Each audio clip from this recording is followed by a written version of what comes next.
Okey, untuk sesi pada petang ini kita mengambil kesempatan menemu bual secara rakaman dahulu. Johnson, kita nak ucap terima kasih ya kepada tetamu kita petang ini Johnson, iaitu Dr. Nurul Yes. Asyikin Mabahwi, calon Ampang, sudi hadir secara dalam talian meskipun jadual walkabout-nya sibuk tapi ingin menyertai kita. Jadi apa kata Johnson, kita bawa masuk ke studio Dr. Nurul Asyikin Yes, of Mabahwi. course, yeah. Calon. Ya. Assalamualaikum Doktor. Waalaikumsalam. Hai semua. Hai. Good evening. Terima kasih Doktor kerana sudi walaupun sibuk dikhabarkan pukul 6 ni sedang buat walkabout. Tapi kalau Johnson boleh saya mulakan soalan kepada Doktor. Please, go ahead. Doktor, kelihatannya Ampang ni hangat dua sebab. Satu, terlalu ramai. Yang kedua, terlalu ramai wanita. Apa peluang Doktor untuk kali ini?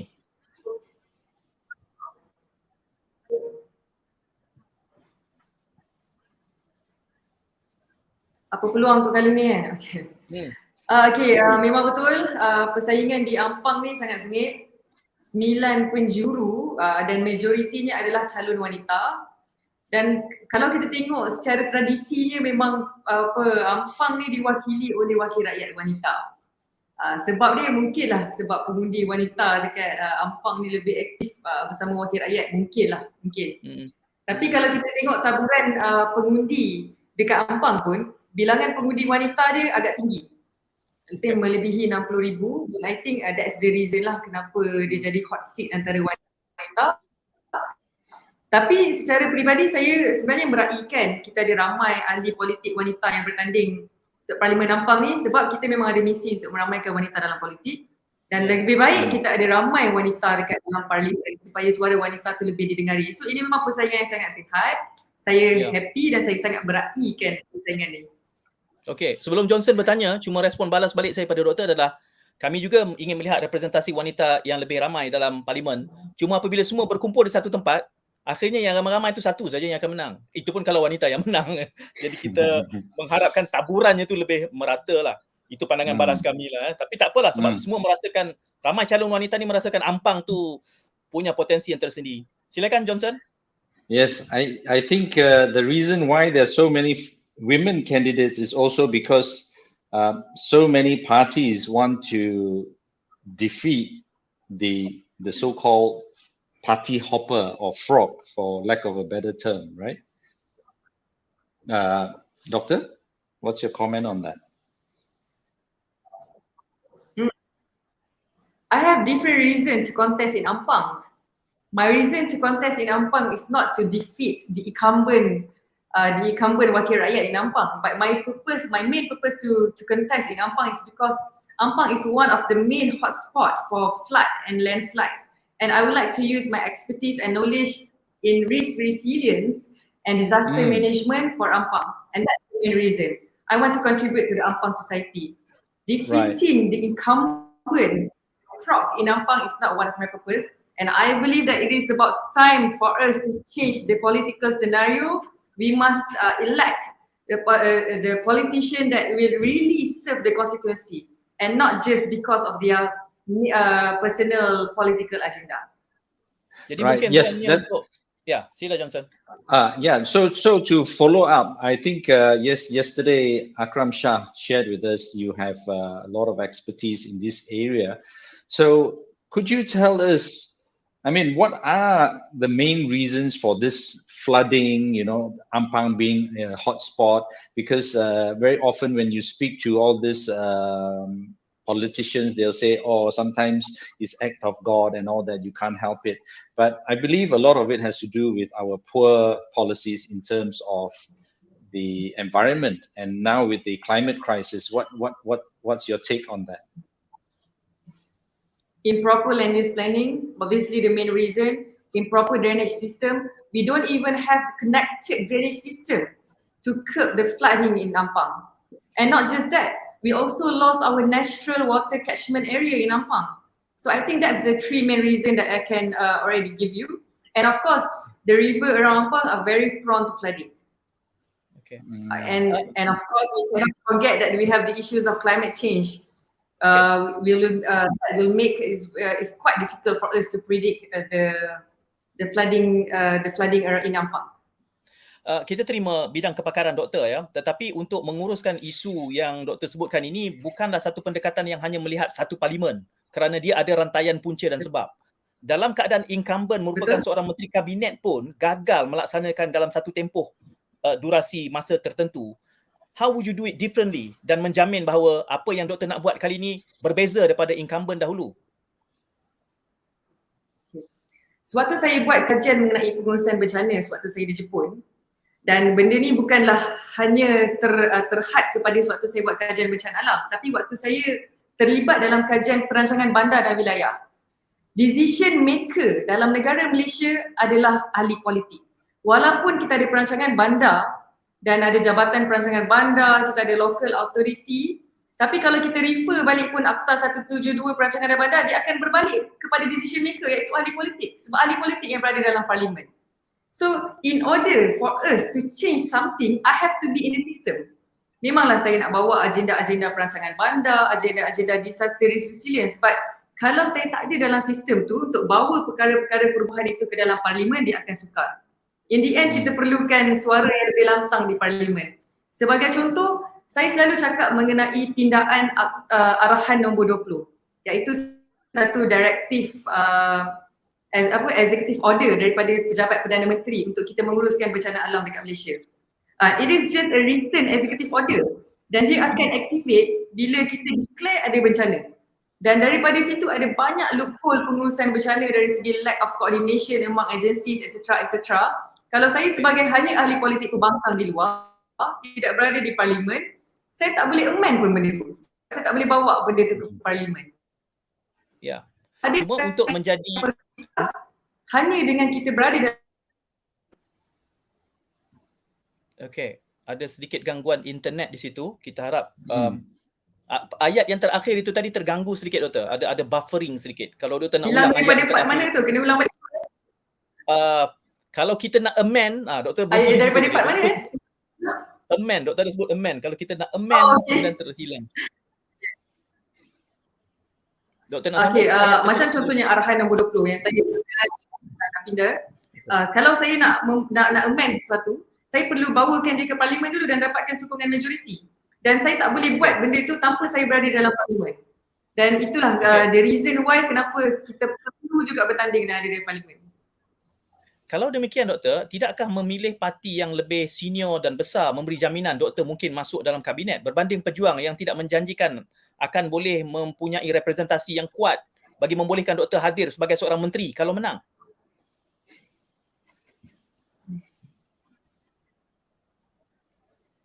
Dah start. Doktor tangkap ke soalan saya tadi? Dah boleh? Boleh. Dapat tangkap. Cuma dia sangkut. Ya, boleh. Silakan. Ini soalan selalu orang bagi saya. Kenapa Pejuang, parti yang kecil, sedangkan kita nak buat pelbagai agenda yang saya nak buat. Pertama, ada dua sentimen. Orang kata ada pengundi yang akan mengundi mengikut calon, ada pengundi yang akan mengundi mengikut parti. Ya.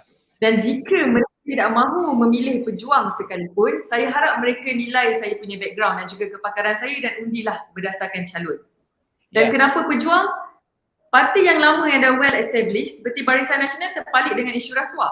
Walaupun ada perkara yang saya nak bawa kepada parlimen, ada perkara yang saya nak bentangkan kepada rakyat, tidaklah bermaksud saya perlu calarkan integriti saya dan bersama dengan satu parti yang memang terpalit dengan isu rasuah, yang pemimpin-pemimpin dia tidak bersih.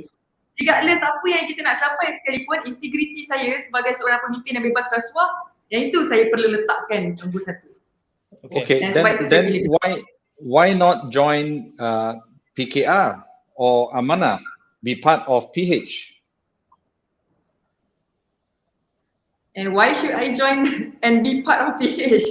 I think it is well, they're more likely to win, apparently.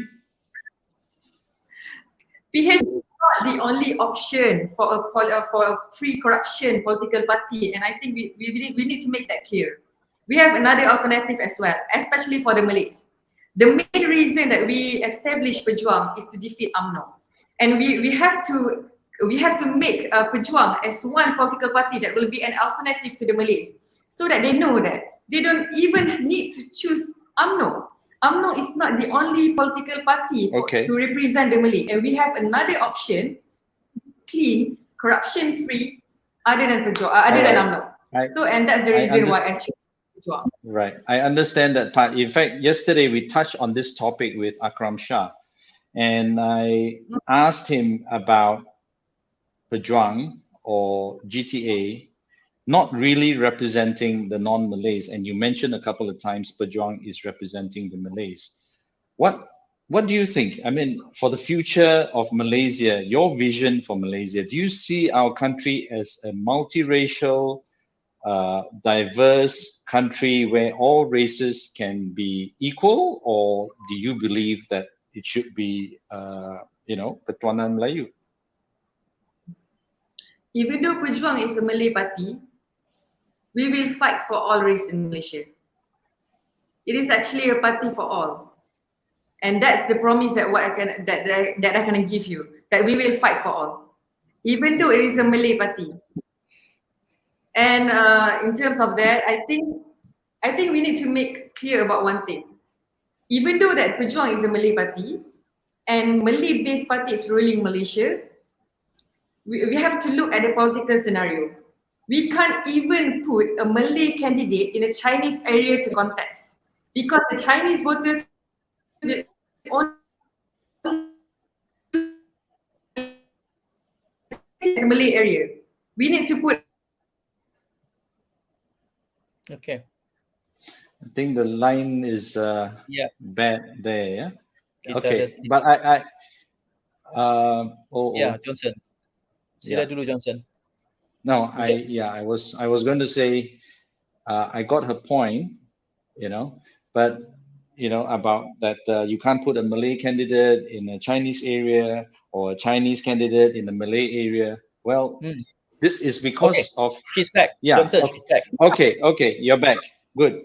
Right. So I was just responding, although you got cut off there, I got the gist of what you were trying to say. So I mean, the fact that you cannot put a Malay candidate in a Chinese area or a Chinese area in a Chinese in a Malay area, that in itself shows there's something wrong with our system. First of all, why are the constituencies, the lines drawn like that? Is because there's something, some people are trying to manipulate the lines, right? But on top of that, why are we, isn't it because of the politicians that we keep thinking in terms of racial lines? If everybody got rid of mono-racial or mono-ethnic parties, then we wouldn't have this problem.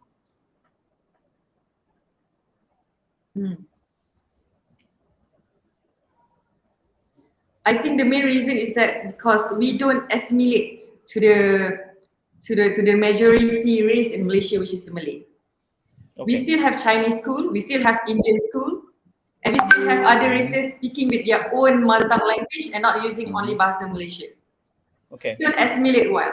Maybe one day, I don't know when everyone can assimilate with one culture, one language, one school, maybe during that time we can, somehow break through with the normal political scenario that we are in right now. Okay, itu akan memerlukan, doktor, itu akan memerlukan perdebatan. Mungkin saya doakan doktor menang. Lepas nanti saya nak berdebat lebih lanjut tentang itu, kerana doktor mewakili Pejuang. Tapi saya nak kait poin tentang Pejuang, tentang pilihan raya ini dengan hujah doktor bahawa you can offer better service because Ampang is an area where prone to have flash flood and also tanah runtuh. Now, dulu incumbent juga bagi saya isu ini berkait sangat besar kepada bidang kuasa PBT, keberkesanan PBT. Kerana PBT lah sebenarnya yang bertanggungjawab dalam lokaliti masing-masing. Dan saya bercakap tentang Ampang. Dulu incumbent sebelum dia menyertai ataupun melompat, dia menjanjikan akan ada pilihan raya PBT. Tetapi sejurus dia melompat dan berada di dalam alignment Melayu, pilihan raya PBT tidak mahu dilakukan. Jadi apa pendirian doktor terhadap pilihan raya PBT yang sebenarnya kunci yang betul-betul boleh menyelesaikan masalah yang doktor bangkitkan tadi? Apa sikap doktor terhadap pilihan raya PBT? Semalam saya ke Taman Kosas. Sebab apa? Sebab Taman Kosas banjir. Dan ikut apa yang penduduk katakan saya, dah 10 tahun Taman Kosas akan banjir setiap kali hujan lebat. Dan kenapa sampai tempoh 10 tahun masih lagi penduduk tu kena berhadapan dengan banjir dan perlu rasa takut setiap kali hujan turun? The reason why, sebab kita punya sistem pengurusan bencana dekat negara Malaysia ni, kita ada masalah koordinasi antara federal, state dan juga local authority lah. Dari segi, waktu saya buat kajian tu kita nilai dari segi peringkat persekutuan, negeri, tempatan, semua ada masalah. Dia tak ada koordinasi. Even lah kalau satu projek dah dimension pun dalam rancangan fizikal negara, kita akan wujudkan tempatan banjir. You akan tengok hilang dalam rancangan struktur negeri tak ada. Sedangkan ini adalah peringkat pembangunan dekat dalam negara kita. From RFN, negara. So berbalik kepada PBT tadi, Taman Kosan semalam dah ada projek dah pun untuk tebatan banjir dia, tapi ahli majlis tolak. Macam mana ahli majlis boleh sepakat hati menolak projek tebatan banjir untuk Taman Kosan? Sebab itulah saya sebenarnya sambut baik kalau kita ada election di peringkat PBT dengan harapan calon yang benar-benar nak membawa isu setempat tu dipilih. Tetapi idea tentang pilihan raya PBT ini adalah sesuatu yang tabu bagi parti-parti yang berorientasikan kaum. Bererti adakah doktor bersedia mengakui bahawa mungkin pendekatan pada peringkat doktor peribadi tidak semestinya disepakati di peringkat pejuang secara keseluruhannya? Kita pejuang, kita menilai dari segi aspek keseluruhan. Kalau dah melibatkan pentadbiran yang betul-betul mikro sebegini, yang itu pejuang kita tak adalah buat stand. Mesti hanya melay pula kan. Dia akan dah meletakkan kesejahteraan kawasan itu dahulu. Maksudnya jikalah memang ahli majlis itu yang akan membawa kepada kesejahteraan penduduk itu bukan Melayu, tidak mungkin parti pejuang akan. Baik, saya terima. Ya, sorry Johnson, saya ada soalan susulan tentang itu. Sorry Johnson ya. Kita janji 15 ke 20 minit tapi sebab kita ada kandidat yang sangat bagus, jadi kita perlu tanya lebih lanjut lagi. Doktor ya, minta maaf Johnson. Kerana saya dapati isu yang doktor ingin bawa, saya duduk di Ampang. Cuma saya tidak mengundi di Ampang. Saya mengundi di Titi Wangsa. Tetapi doktor, kita tahu masalah di Ampang ini. Okey. Isu tentang apa yang doktor ingin tangani di Ampang ini sebenarnya tidak boleh terpisah daripada Kuala Lumpur. Ampang sendiri terbahagi pada dua. Saya duduk di Ampang tetapi pasport saya 5, bukan 6. Kerana saya di sebelah sini, MRR2. Dan hal sebegini berkait tentang, sebab itu saya kata bukannya hanya soal kita melihat Ampang. Kita harus melihat teritori yang lebih luas. Tebatan banjir misalnya, ia akan jatuh di bawah Selangor dan Selangor di bawah Kerajaan Pakatan Harapan. Tetapi di KL, kita sudah ada agenda yang kita panggil sebagai KL 2040. Tetapi masalahnya Ampang ini betul-betul berada di borderline yang dipisahkan oleh MR2 itu. Jadi apa juga yang direncanakan untuk Ampang akan ada kaitan juga dengan Kuala Lumpur. Jadi tebatan banjir di Selangor harus juga mengambil kira puncanya di Lembah Kelang yang bertembung dekat pertembungan Convergence of Two Rivers dekat tengah KL itu. Apa komen doktor tentang agenda KL yang mana akan terkena limpahannya kepada Ampang immediately?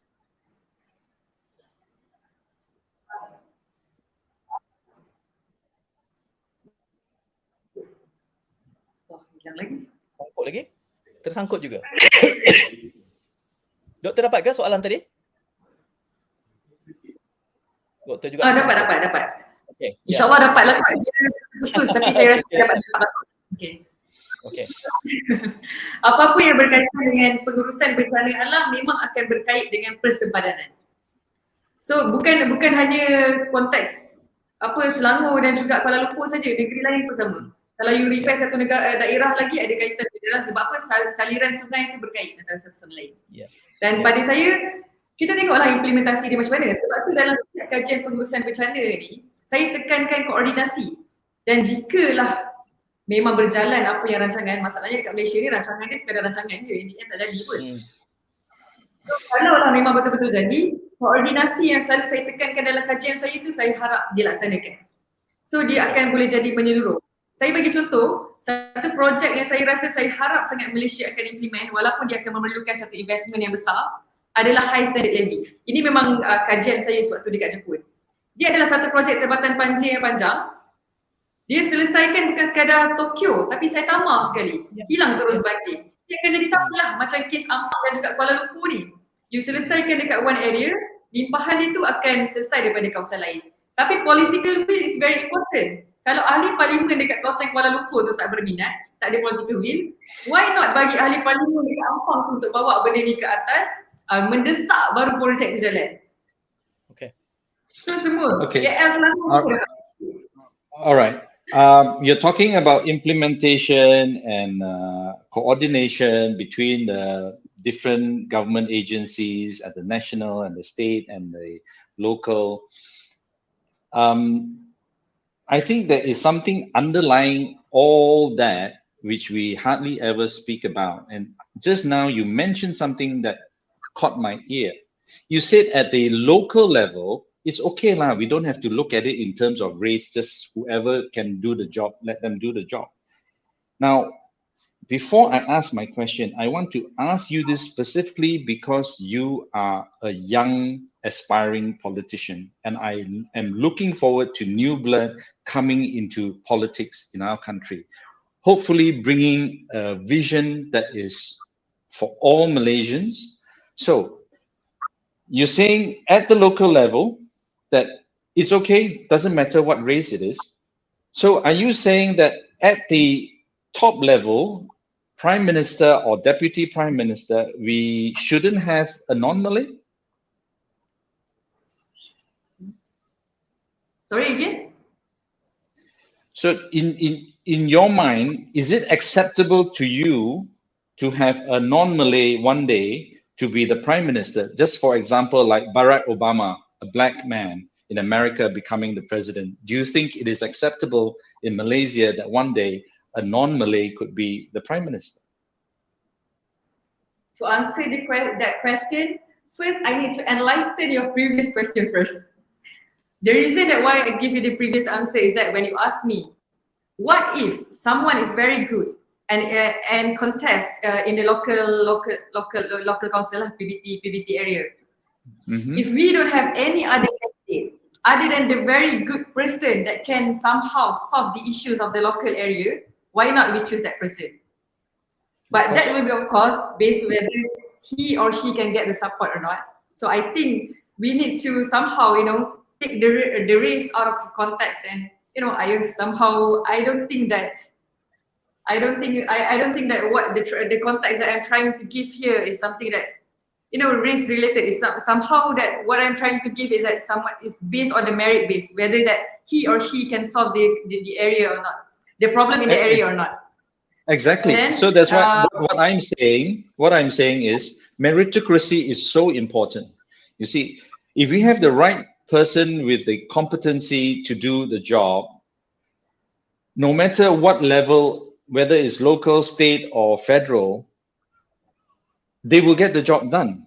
But nowadays, very often, even in Dewan Rakyat, in the bureaucracy, in government departments, people are not appointed based on their merit. They are based on, that they are from a certain race. So this, to me, has made things less efficient, less effective. But if we just put all this aside at all levels of government, I think that naturally would solve the problem. Your Don't question, you think? Johnson. Yes. One day, the citizens of Malaysia in area that is majority Chinese or non-Malay can accept their wakil rakyat, their Malay wakil rakyat, maybe. That is actually not the question for me to answer, but what the Malaysians can answer. Adakah satu hari nanti kawasan yang majoriti penduduknya adalah bukan Melayu boleh terima wakil rakyat Melayu, dan adakah satu kawasan yang penduduknya majoriti Melayu boleh terima wakil rakyat Melayu? Jadi saya lontarkan balik persoalan itu kepada rakyat. Kalau ikut sekarang ni, keadaan sekarang ni, we are not up to that level yet. For example, di kawasan yang penuh dengan rasuah, the area that is Malay ada lebih ramai lah yang terpalit dengan kes rasuah.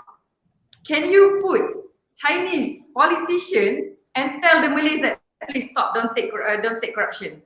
The Malay will not listen to you. We still need to put another Malay candidates and Malay politician to speak to the Malay that jangan ambil rasuah. Sebab itu dah jadi norma in Malaysia. Bangsa tu akan, dia lebih menerima ahli politik Yeah. yang dalam sama bangsa Yeah. sendiri bercakap. That's very unfortunate. But to put it on record, today I tweeted, people of Sungai Buloh should vote for Khairi Jamaluddin, and doesn't matter what race the voter is. To me, he can do a good job. He should be supported. Okay. Yeah. Doktor, mungkin soalan terakhir sebab kita menjanjikan masa yang terhad, kita ada tetamu yang lain juga dalam segmen ini. Doktor, saya yakin doktor bersedia untuk kami anjurkan debat bagi calon Ampang. Dipersilakan. Saya on. Baik. Kerana tema kami adalah calon mangkir kami singkir. Sekiranya ada calon yang mangkir, absent ataupun decline, maka itu sepatutnya menjadi sebab mengapa calon itu tidak harus mendapat sebarang undi pun. Jadi sekurang-kurangnya Johnson, Dr. Asyikin sudah bersedia, jadi kita akan approach calon-calon yang lain, tapi ramailah Johnson, 9 tu. Ya, penuh. 9. Studio tak cukup besar ni. Boleh, kita boleh tambah lagi. InsyaAllah. Doktor, terima kasih banyak. Saya harap. Thank you. Saya terbuka Silakan, untuk Doktor. debat. Baik, doktor bersedia untuk debat. Kita akan cuba approach calon yang lain. Jadi terima kasih sekali lagi doktor atas kesempatan, walaupun ingin melakukan walkabout, masih lagi sudi bersama kami di Malaysia 360. Ini adalah Malaysia Di Persimpangan, dan terima kasih sekali lagi kepada doktor dan juga penonton yang mengikuti perbincangan ini. Assalamualaikum, salam hibah. Thank you.